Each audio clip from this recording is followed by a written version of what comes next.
something that I could totally see is useful for camping, fishing, whatever. You might want a little bit of 12-volt DC and or, I mean, you could plug a power inverter right into this jack right here. You would just have a separate power inverter.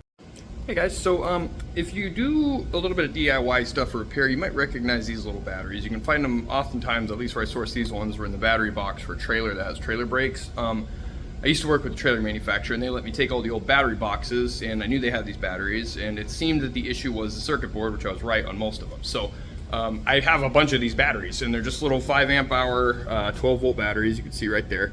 You can buy them, they're like 30 bucks a pop, I think, but I got a bunch of them for free. And I was trying to repair this one, and I couldn't get it back up to 12 volts, so I think it's safe to say this one's finally died. And I don't want the rest of them to go that way. Even though I got them for free, I would still like to be able to use them. Now, the primary reason I grabbed them in the first place was because I know that it's essentially the same kind of battery that's in these little jumper boxes. I usually just use a bigger 10 amp hour one.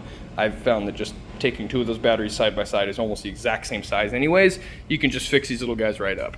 And then as long as you have the charging port for the back, you're good to go. But you only come across so many of these. The batteries only die so often. And these batteries, when they sit unused, they tend to die a little quicker than they should. So I also have my magical little drawer of electronic parts that I've been accumulating, and a couple of bins full of semiconductors that I've harvested off of old boards. I think with all of that and my utter lack of knowledge but willingness to try anyways, I could probably figure out how to make a portable power bank, which is what I'm going to show you how to do today. I'm just going to take a few from this giant stack of those little sealed lead acid batteries that I have.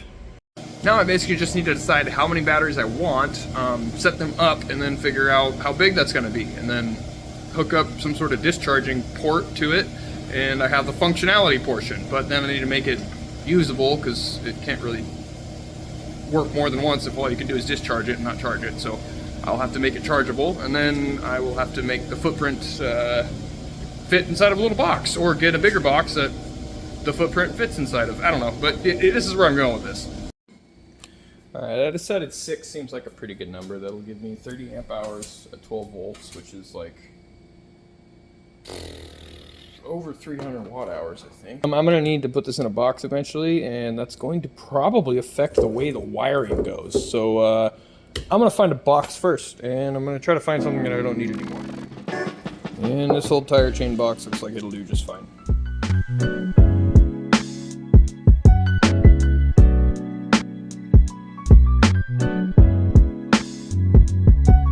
Alright, I made a little main positive and negative, and now I'm just going to solder some little pigtails coming off of here to connect all the batteries together. It's going to be connected in parallel, not series. All the positives are going to all the positives in the batteries, all the negatives are going to all the negatives in the batteries.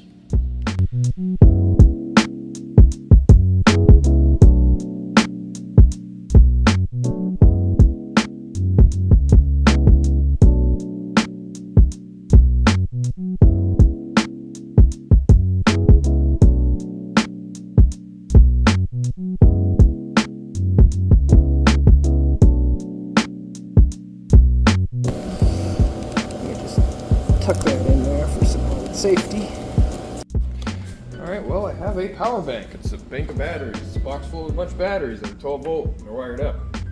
There's a whole bank of them. Anyways, it's a power bank, so functional. I think it's able to be checked off the list, but a couple other things I need to do. I need to make an easier way to get the power off of this and an easier way to charge it. Now, charging was going to be the most complicated because I thought I was going to have to make some sort of like a step-up boost converter or something like that, which I still might depending on how this works, but this is a 12 volt 2 amp charger that's just designed to charge batteries and power lights. So I'm thinking this might actually be just what I need to charge this. So I'm gonna go ahead and wire this up and give it a test run. And by test run, I mean I'm just gonna test the voltage with it all plugged in.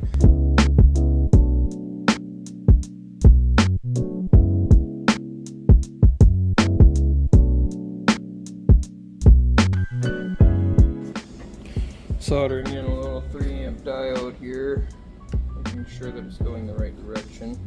It's usually easy, it's going to flow from the black side to the gray side, but still doesn't hurt. So double check, make sure you're doing everything right, especially with these. You don't want the electricity to only flow into the wall, you know, that'd be kind of...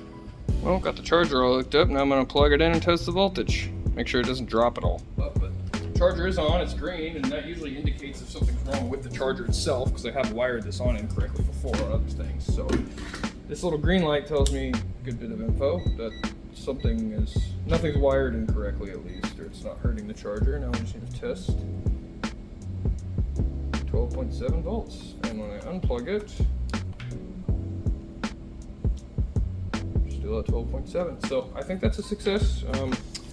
Obviously these batteries are pretty fully charged, but maybe I'll just test the voltage coming off the charger. How about that? Because if it's a little above 12 volts, that's exactly what I'm looking for here. 12.1. So maybe I will need a step-up converter eventually, but for now that'll do. So a quick and easy way to do this, if you do just have a blank one that doesn't come with wires, if you have a multimeter, what you want to do is you want to set that to the continuity setting. It's just the quickest, easiest way. Makes a tone when these things are touching. So what you want to do is test one of these contacts. I'm going to do the silver contact, and then I'm also going to test the outside shell. Not that one, looks like it is the copper one. So the outside shell is going to be the ground, which means that the copper contact here is the ground, which looks like it corresponds with a K and a 3 on either side. So that's how you figure that out, quick and easy way. Remember, the outside band is typically the ground, and that little connection with the button on there is usually the positive.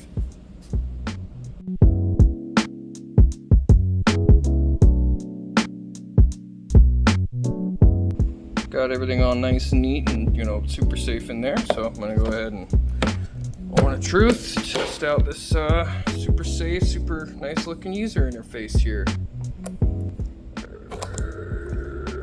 I get a light. I don't have a C-to-C cable, so let me go grab a cable real quick. Probably a different charger, actually. I really don't see any reason why it wouldn't work, because again, this is just a DC to DC thing. I got a 12 volt DC light comes on. But just to verify, I'm doing it on a flashlight before I do it on a smartphone. And we're good, it's charging. So, call that a success. So this thing has 360 watt hours, which is kind of a lot. It's not light by any means, but it's also not nearly as heavy as a car battery one. So, I don't know, I like this little thing. Eventually I'll add more, maybe even add some sort of a power inverter or something to it, like a real small one if I can fit it in there. Because as you can see, the usable space left in this box is sparse to say the least. Not a whole lot going on in there, so maybe I'll add like a panel that comes out and just kind of utilize this cavity here, but see what I do, because they're all taped into place. So I think I'm going to go ahead and throw some handles and a paint job on this real fast before I close the video out though.